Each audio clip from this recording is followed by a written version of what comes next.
아, 오늘 영적 각성을 위한 기도회라 이렇게 이제 3개월에 한 번씩 하는 기도회를 이름을 붙였어요. 영적 각성을 위한 기도회.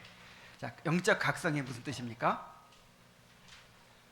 무디어지고 잠들어 있던 영혼들이 다시 깨어나게 되는 것을 말하는 거예요. 한 개인, 개인도 깨어나는 것이 중요하지만 이 공동체가 함께 이렇게 영적인 회복이 이루어지고 부흥이 일어나게 되는 것을 가리키는 것입니다. 유다 백성들이 영적으로 정말 회복의 필요성을 느끼고 갈급함을 느끼고 함께 모였을 때 하나님의 말씀이 선포되고 또 함께 기도하고 하나님을 찬송하면서 정말 그 공동체가 소성함을 입었던 것처럼 우리도 그러한 은혜를 바라고 이렇게 모인 것입니다. 그래서 오늘 말씀을 우리가 듣고 그 다음에 또 기도하고 또 시편으로 찬송할 때 정말 마음을 같이 해서 정말 그 유다 백성들이 그렇게 갈급한 마음으로 갈망하는 마음으로 함께 모였을 때 하나님께서 성령을 부어주셨던 것처럼 우리에게도 그러한 회복과 부흥의 역사가 일어날 수 있도록 그렇게 함께 참여하시기 바랍니다. 자, 이제 말씀 보겠습니다. 시편 51편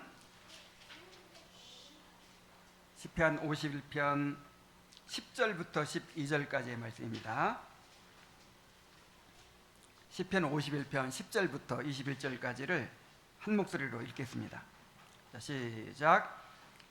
하나님이여, 내 속에 정한 마음을 창조하시고 내 안에 정직한 영을 새롭게 하소서. 나를 주 앞에서 쫓아내지 마시며 주의 성령을 내게서 거두지 마소서. 주의 구원의 즐거움을 내게 회복시켜 주시고 자원하는 심령을 주사 나를 붙드소서. 아멘.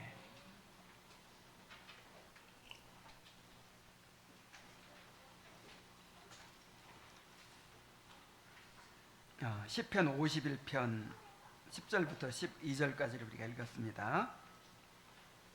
시편 51편 그 표제를 보면 다윗이 밧세바와 동침한 후 선지자 나단이 그에게 왔을 때라는 제목이 붙어 있습니다.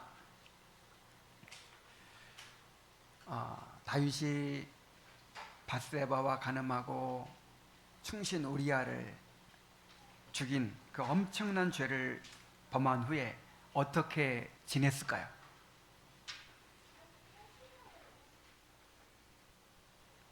그 당시 상황을 묘사하는 그 역사서의 말씀들이나 또 시편의 여러 구절들을 보면 죄를 지은 후에 다윗의 영혼은 한동안 깊은 어둠과 침체 가운데 빠져 있었던 것이 분명합니다. 하나님과의 교제는 끊어졌고 은혜는 메마르게 되었으며 죄에 대한 감각조차 잃은 채 아주 무기력한 상태로 살아가고 있었습니다. 무슨 즐거움이 있었겠으며 무슨 행복이 있었겠습니까? 정말 32편에 보면은 정말 다윗의 영혼이 너무나도 고통스럽고 불행했어요.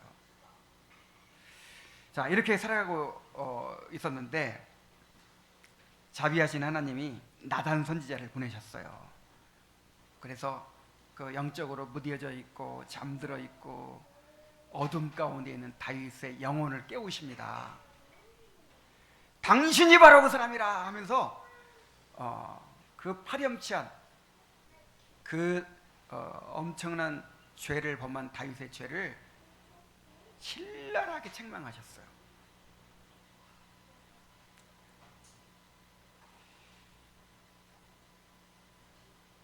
그래서 비로소 다윗은 영적으로 깨어나게 되었고 깊은 회개에 이르게 됩니다. 여러분, 회개도요, 하나님의 은혜를 주셔야 할 수 있는 것입니다. 하나님이 내버려 두니까 너무너무 고통스럽고 정말 날마다 신음하며 살면서도 그거를 스스로 회복할 수가 없는 거예요. 하나님께서 회개의 영을 부어주셔야 되는 거예요. 나단 선지자를 통해서 그 영혼을 깨우시고 회개의 영을 부어주시니까 그때부터 다윗이 비로소 깊은 이제 회개로 하나님께 나아가게 됩니다. 시편에는 7편의 참여시가 있어요. 그 가운데 51편은 죄에 대한 통회와 뉘우침뿐만 아니라 회개하는 자에게 주어지는 하나님의 용서와 회복의 은혜가 가장 선명하게 들어 있습니다. 다윗은 먼저 죄를 고백합니다. 1절부터 6절까지는 자신의 죄를 낱낱이 고백을 해요.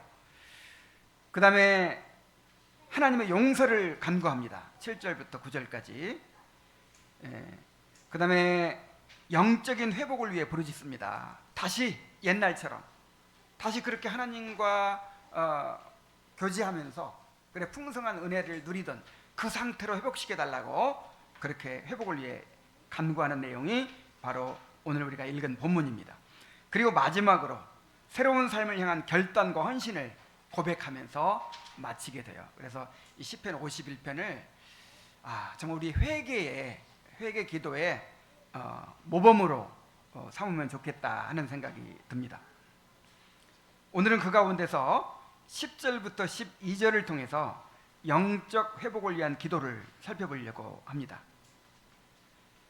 이 기도에는 성도가 누리는 영혼의 행복이 무엇인지, 그리고 죄의 결과가 얼마나 무서운 것인지를 보여줍니다.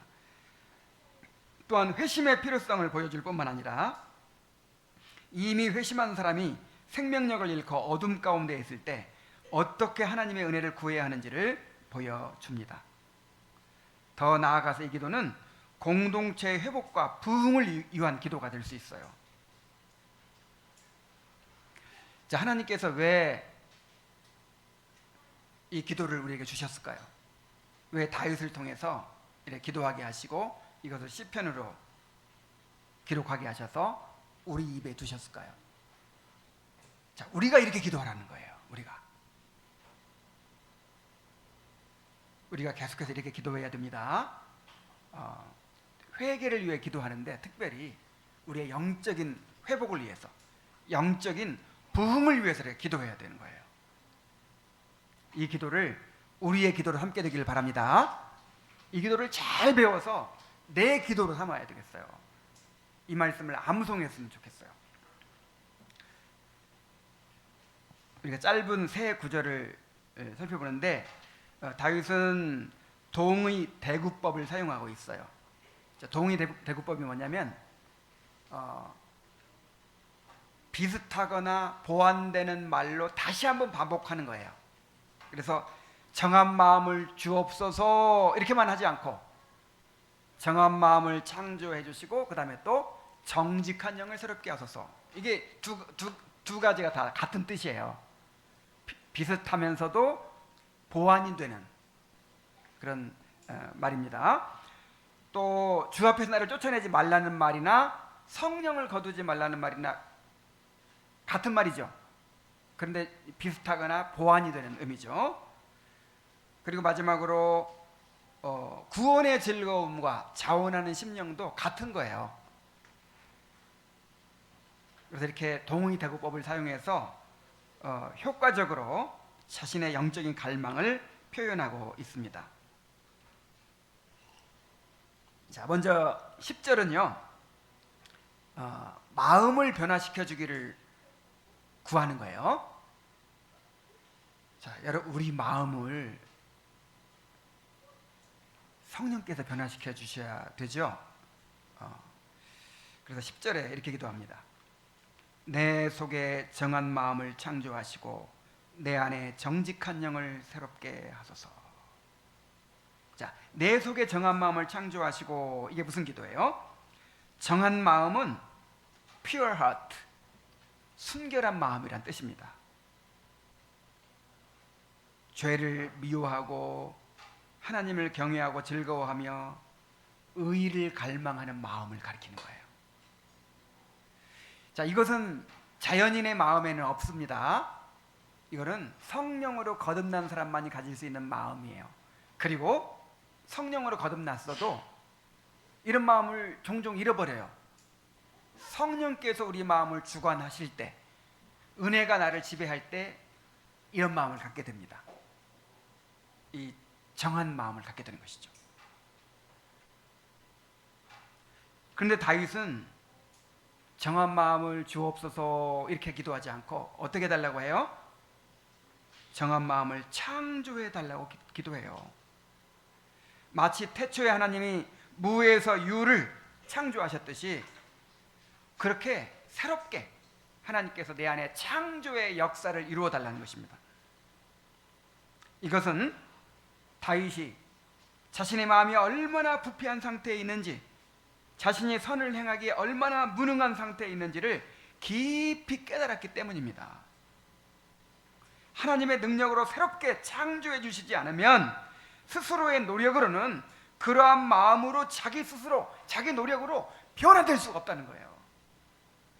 우리가 억지로 막 자기 의지를 발휘해서 이렇게 좀 사람들 보기에 선을 행할 수도 있고 어떤 의무를 감당할 수 있기도 하거든요.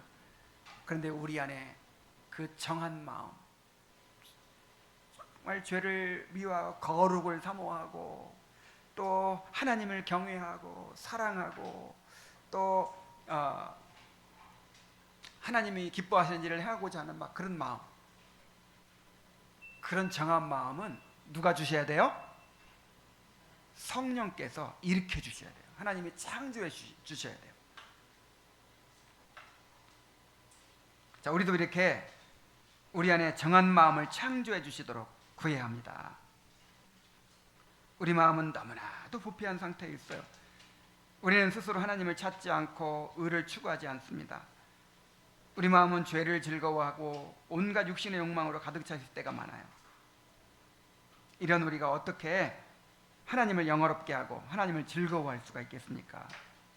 이런 우리가 어떻게 의를 추구할 수 있겠습니까? 어떻게 마음을 다해 하나님을 사랑하고 이웃을 내 몸과 같이 사랑할 수 있겠습니까? 하나님께서 우리 안에 정한 마음을 창조해 주셔야 됩니다.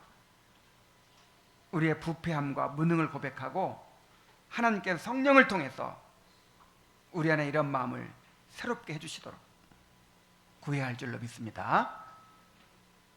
그런데 이제 비슷한 표현으로 내 안에 정직한 영을 새롭게 하소서라고 해요. 자, 정직한 영은 뭐냐면 굳건한 영이란 뜻입니다. 여기 51편 이 난회주에 보면 3이라는 숫자에 뭐라고 썼어요? 견고한이라고 썼죠? 정직한이라는 말이 무슨 말이에요? steadfast, 견고한. 하나님이 주신 정한 마음을 굳게 지켜나갈 수 있는 마음의 상태입니다. 여러분, 정한 마음을 거듭난 사람이라면 때때로 가지기도 하죠. 그런데 계속 되면 좋겠는데 잠시 그런 마음 품었다가 어때요? 금방 잃어버리잖아요. 아침에 말씀 묵상하고 기도할 때는 뭐 정말 내가 주님과 동행하겠다 막 그러고 시작했는데 오전 10시쯤 되니까 애들하고 씨름하지, 그냥 또 직장에서 막 그렇게 살다 보면 정한 마음이 어디로 가버렸어. 그리고 이 한 주간 내내 그냥 내가 정말 이거 믿는 사람인지 아닌지 이러고 살잖아요. 다윗은 이것을 너무 잘 알아요. 그래서 하나님이 주신 정한 마음을 굳게 지킬 수 있는 그런 영을 달라고 기도하고 있는 것입니다. 정직한 영을 새롭게 해달라고 해요. 새롭게 해달라. 이 새롭게 한다는 말을 그 어려운 말로 갱신이라고 그랬죠. 갱신. 주민등록증 갱신하세요. 뭐 이런 말 있잖아요. 그러니까 다윗도 원래 그런 마음이 있었어요, 없었어요? 오래오래 그런 마음으로 살았어요. 다윗이 오랫동안 정한 마음으로 살았죠. 그렇게 하나님 찬양하고 하나님 즐거워하고 고난 가운데서도 기뻐하고 그렇게 은혜로 살았잖아요.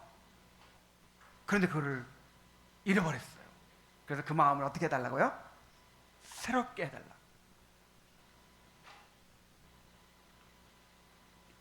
자, 우리도 우리 안에 정직한 영을 새롭게 해주시도록 구해야 합니다. 우리 마음이 부패하여 잠깐 은혜를 받고 거룩한 뜻을 품었다가도 조금 지나면 사라져 버리는 것을 얼마나 많이 경험합니까? 우리 마음은 도대체 정함이 없어요. 우리 스스로는 그 마음을 지켜갈 수가 없습니다. 그래서 이런 소원을 품으세요. 하나님께서 정한 마음을 주시고 그것을 계속 지켜갈 수 있는 그런 정직한 영을 주시라고. 여러분, 이게 정상이에요. 이게 정상적인 그리스도인의 삶이에요. 술 취하지 말라 이는 방다한 것이니 성령의 충만함을 받으라 그랬죠. 성령의 충만함. 성령 충만한 상태가 정상적인 상태이고 그것을 잃어버린 상태가 비정상적인 상태예요. 여러분 정말 그렇게 생각합니까? 그냥 엉망으로 살다가 가끔 그냥 이렇게 찔끔찔끔 은혜 받는 그런 정도 가지고 만족하지 말라 이 말이에요. 좀 기대 수준을 높이고, 너무 기대 수준이 낮아. 그리스도의 삶에 대해서 너무 그냥 수준 낮은 기대를 가지고 있어요. 정한 마음도 가져야 되지만 또 뭐도 가져야 돼요? 정직한 영, 굳건한 영. 그래서 좀 일관성이 있어야지. 어제나 오늘이나 변함이 없어야지. 항상 정말 이렇게 주님과 동행하고 성령으로 충만하고 그렇게 은혜가 충만한 상태로 그렇게 사는 것을 꿈꾸세요. 그걸 구하세요.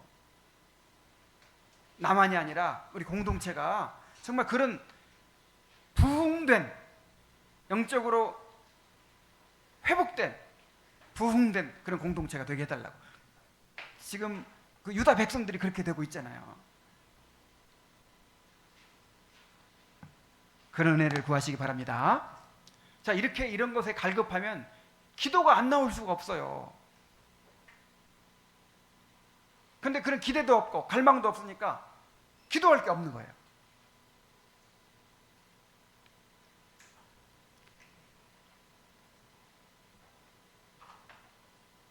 내 속에 정한 마음을 창조하시고 내 안에 정직한 영을 새롭게 하소서. 이것이 정말 우리들의 기도가 되길 바랍니다. 자, 그 다음에 이제 두 번째로는 주님의 임재와 성령의 교통을 구하는 기도예요.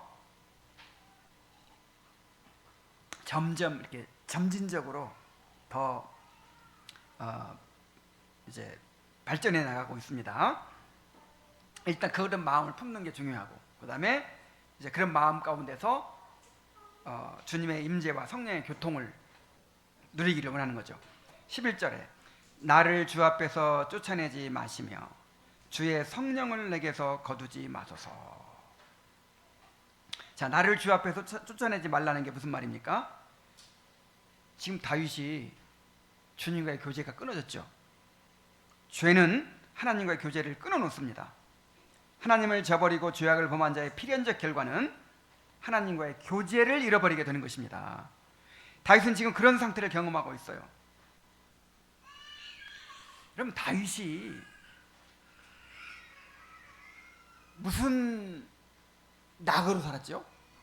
하나님의 임재를 누리며 살았잖아요. 그런데 그 하나님의 임재를 잃어버린 거예요. 구원받은 성도에게 이렇게 하나님의 임재를 잃어버린 것처럼 고통스럽고 불행한 일은 없습니다. 다윗은 극심한 환난 가운데서도 견딜 수 있었던 것은 하나님의 임재 때문이었죠. 하나님이 그의 피난처였고 피할 바위요 요새였습니다. 그는 하나님을 즐거워하면서 모든 환난과 고통을 이겨낼 수 있었어요. 그런데 다윗에게 생명과도 같은 하나님의 임재가 없어졌으니 얼마나 고통스럽겠습니까? 다윗은 그때의 고통을 이렇게 고백합니다. 시편 32편에서 3절로 4절에서 이렇게 고백을 해요. 내가 입을 열지 아니할 때에, 이제 회개하지 않았을 때 그 뜻이에요. 다윗이 범죄하고 나도 회개하지 않고 하나님의 임재가 끊어진 상태 살 때 그 심정이 어땠냐면, 종일 신음함으로 내 뼈가 쇠하였도다. 주의 손이 주야로 나를 누르시오니 내 진액이 빠져서 여름 가뭄에 마름같이 되었나이다.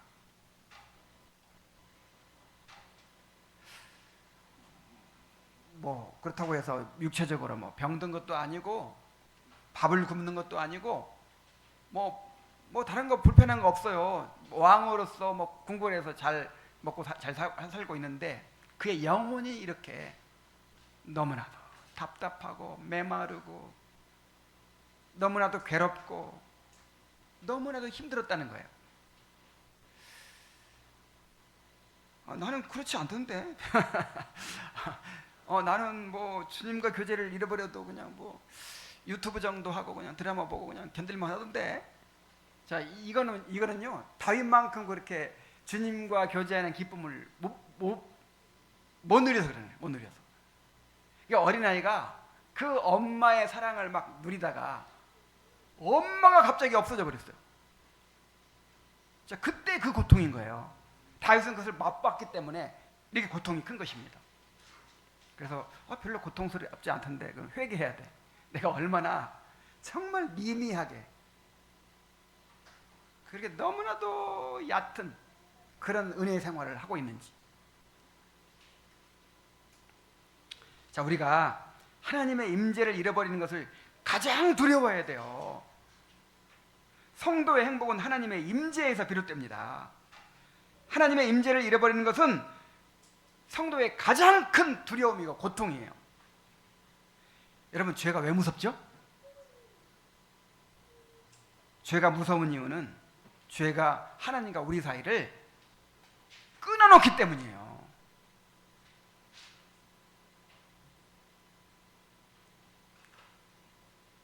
그러므로 우리는 죄를 멀리하고 은혜의 수단을 가까이 하면서 주님의 임재를 잃지 않도록 노력해야 합니다.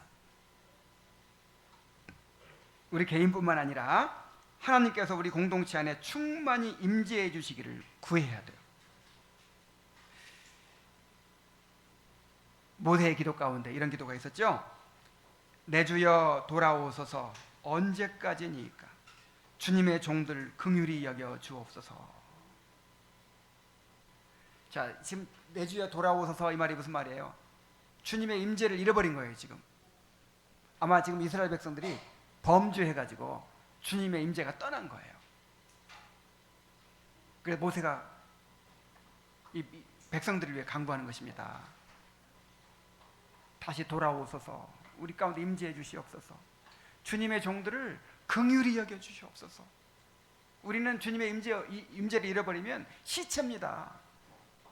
우리는 살 수 없습니다. 우리 가운데 다시 돌아와 주시옵소서. 여러분, 이것이 우리의 가장 간절한 기도가 되어야 될 줄로 믿습니다. 자, 그리고 이제 비슷하고 보완적인 또 의미로 주의 성령을 내게서 거두지 마소서라고 구하죠. 하나님의 임재를 잃어버린다는 것은 다른 말로 하면 하나님이 성령을 거두신다는 뜻이기도 합니다. 성령을 거두신다는 것은요, 하나님이 그를 버리신다는 뜻이에요. 하나님이 사울을 왕으로 택했죠. 하나님 사울을 왕으로 택하시고 그에게 성령을 부어주셨어요. 그래서 사울이 얼마나 겸손했습니까? 그래서 사울이 또 얼마나 하나님께 열심을 품고, 사울이 예언도 했잖아요. 막 성령에 붙잡혀가지고. 그런데 사울이 범죄하고 불순종하니까 어떻게 했어요? 성령을 거두가 버리셨어요. 성령을 거두가 버리시니까 어떻게 됐습니까? 악신이 사울을 지배하는 거예요. 그래가지고 막 시기하게 만들고 미워하게 만들고 막 분노하게 만들고 막 죄를 범하게 만들고 그야말로 지옥 같은 그런 삶이 되어버리는 거예요.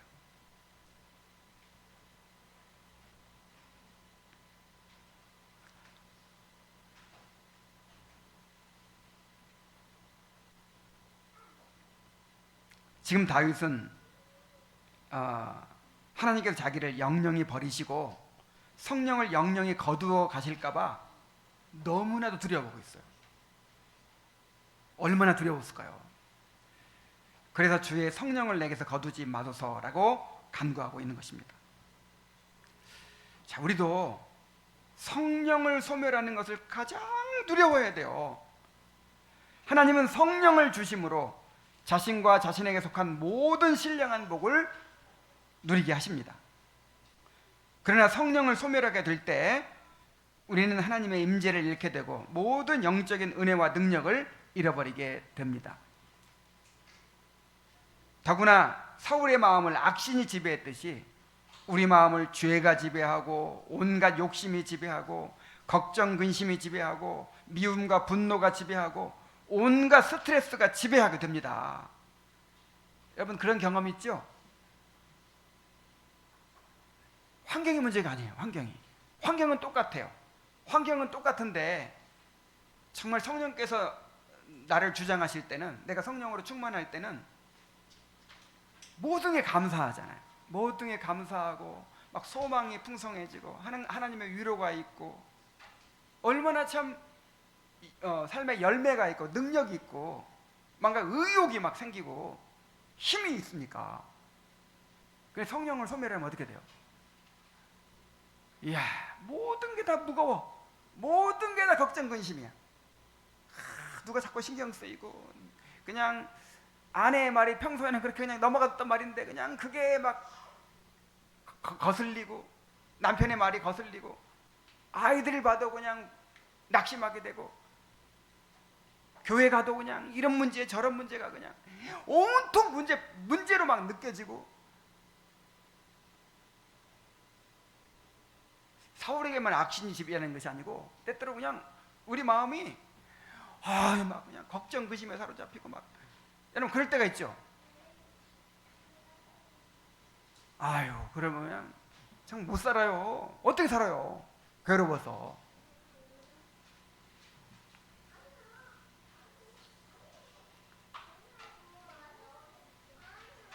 하나님이 성령을 거두지 마시기를 구하시기 바랍니다.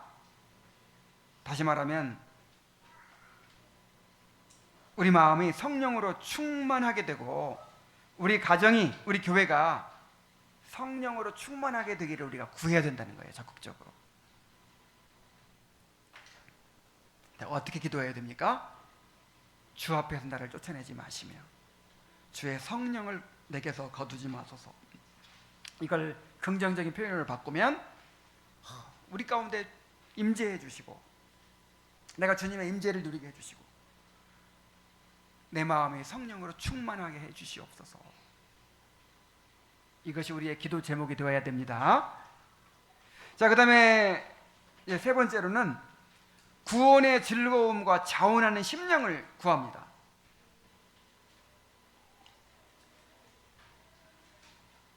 하나님께서 정한 마음을 주시고 또 주님의 임재를, 정한 마음으로 주님의 임재를 누리게 하시면 그 결과로 구원의 즐거움을 누리는 거예요. 12절에 주의 구원의 즐거움을 내게 회복시켜 주시고 자원하는 심령을 주사 나를 붙드소서 그랬죠? 자, 구원의 즐거움을 회복시키시고 그랬어요. 자, 구원의 즐거움이 뭡니까? 하나님의 구원을 경험하며 하나님과 올바른 관계 속에서 누리는 깊은 내적 확신과 기쁨을 뜻합니다. 다윗은 이전에 이 즐거움을 풍성히 누렸어요. 그러나 죄로 인해서 하나님의 임재를 잃어버리고 성령을 소멸함으로써 그 기쁨을 잃어버린 거예요.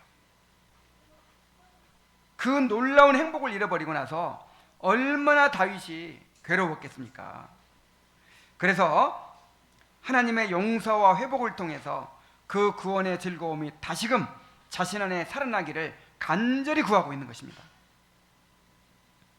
자, 우리도 이렇게 구원의 즐거움을 회복시켜 주시기를 기도해야 돼요. 구원받은 성도는 죄로 인하여 구원 자체를 잃어버리지는 않지만 구원의 즐거움을 잃어버릴 수 있습니다. 은혜를 소멸하고 죄 가운데 살아가면 구원의 즐거움을 잃어버리게 됩니다. 성도에게 이보다 고통스럽고 불행한 일은 없어요. 자, 우리가 구원의 즐거움을 잃어버리면 무슨 낙으로 살죠? 사람은요, 하나님을 즐거워하도록 지음받았기 때문에, 다시 말하면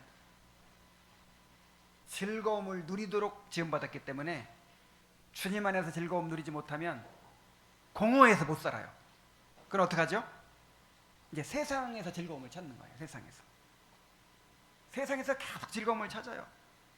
뭐 유튜브를 보든지 뭐 텔레비를 보든지 게임을 하든지 아니면 세상 뭐 친구들하고 뭐 어울리든지 놀러 다니든지 뭔가 낙이 있어야 살아. 사람은 낙이 있어야 살아요. 마치 탕자가 양식이 풍족한 아버지 집을 떠나 살면서 먹을 것이 없어서 돼지에게 주는 쥐없는 열매로 배를 채우려고 했던 것처럼, 그렇게 내 영혼에 진정한 만족을 주지 못하는 그런 헛된 즐거움을 자꾸만 그렇게 찾아서 헤매게 되는 것입니다. 정말 이것처럼 비참한 일이 없어요. 혹시 지금 내가 그런 상태에 있지 않는지 돌아보시기 바랍니다. 그렇다면 회개하면서 구원의 즐거움을 회복시켜 주시기를 구해야 됩니다. 자, 그리고 이 구원의 즐거움은요, 좀 더 적극적으로 표현하면 자원하는 심령이라고도 할 수 있어요. 자원하는 심령을 주사 나를 붙드소서. 자, 자원하는 심령은 자원하는 심 말 그대로 막 자원하는 마음이 생기는 거예요. 하나님을 사랑해서 즐거이 하나님을 예배하고 섬기고자 하는 마음을 가리킵니다.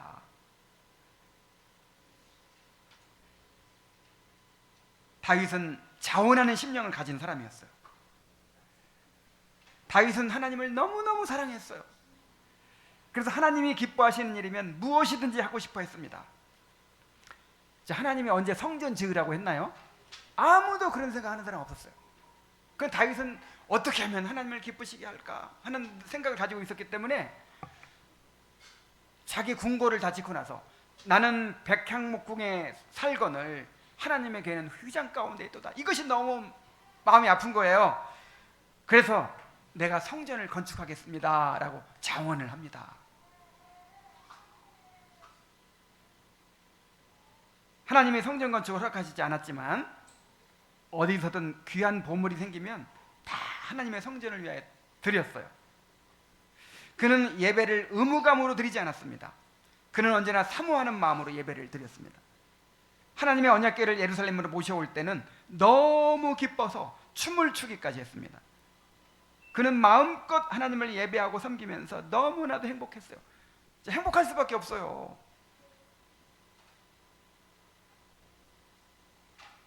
그런데 범죄한 이후로 이 자원하는 심령, 구원의 즐거움을 잃어버리고 또 뭘 잃어버렸어요? 자원하는 심령이 없어진 거예요.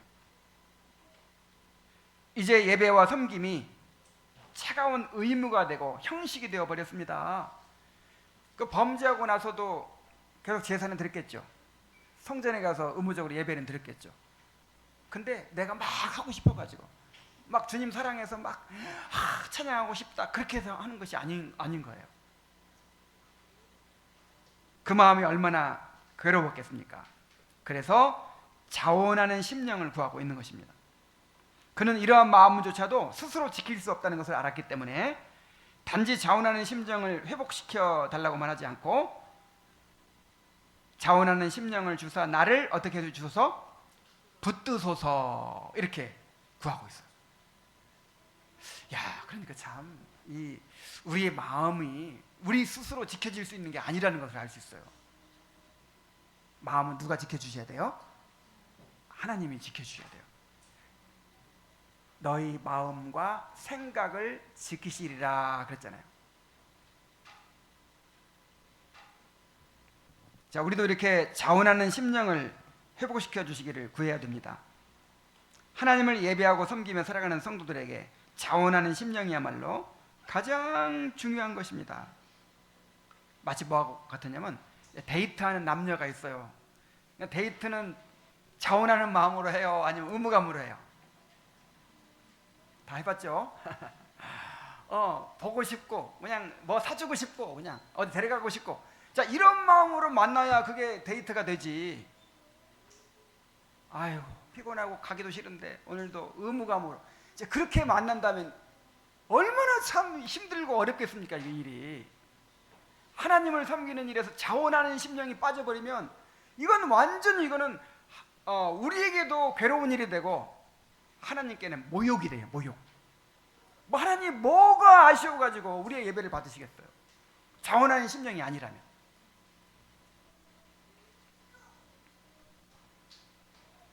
하나님을 예배하고 섬기는 일은 하나님을 즐거워하도록 허락된 특권이지 결코 무거운 짐이 아닙니다. 예배나 모든 경건의 행위도, 하나님의 계명에 순종하는 것도, 그리스도의 몸된 교회를 섬기는 일도 다 우리의 행복을 위해 허락된 특권이에요. 그래서 하이델베르크 교리문답에 보니까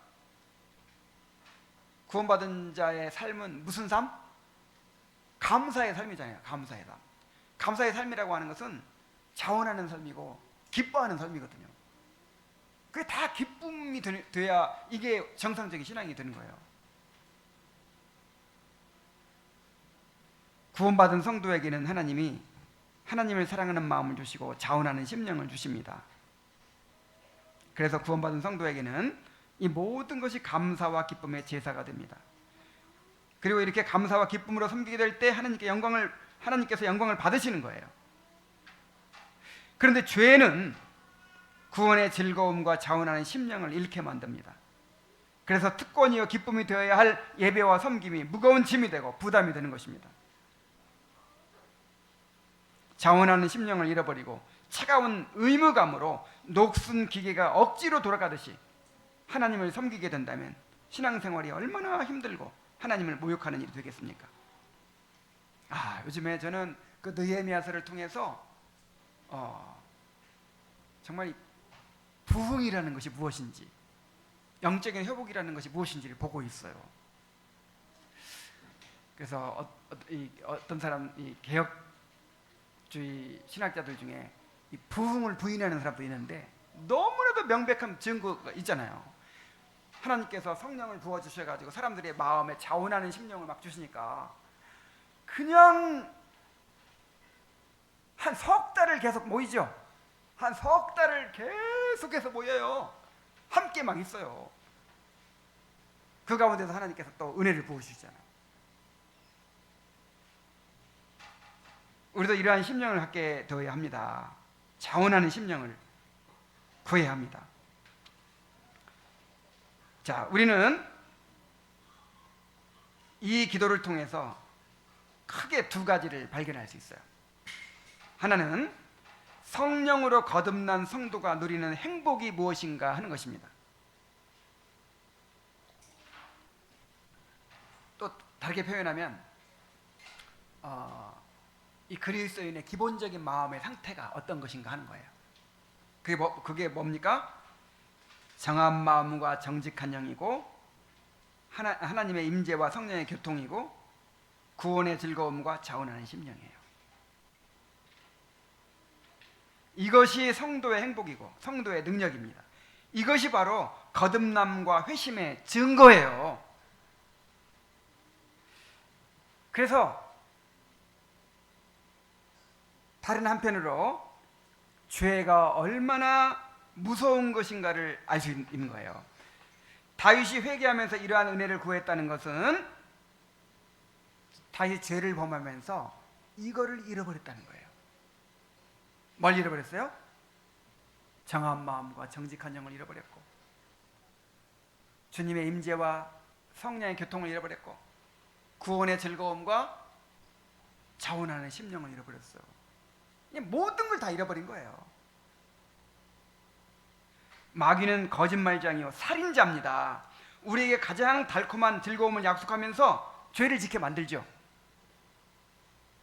그리고는 우리에게 가장 소중한 것들을 다 앗아가 버립니다.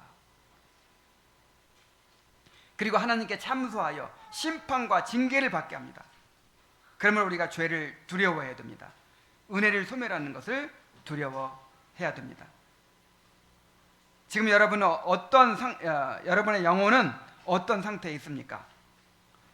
정한 마음과 정직한 영을 가지고 있습니까? 하나님의 임재와 성령의 교통을 누리고 있습니까? 구원의 즐거움과 자원하는 심령이 살아 있습니까? 그렇다면 여러분은 정말 행복한 사람입니다. 그러나 그렇지 않다면 정말 지금 만일은 소금이 되어버린 것이고 꺼진 빛이 된 것이고 정말 비참한 상태에 있는 거예요. 회개하면서 하나님의 은혜를 구해야 됩니다. 절대로 이 상태로 머물러 있어서는 안 됩니다.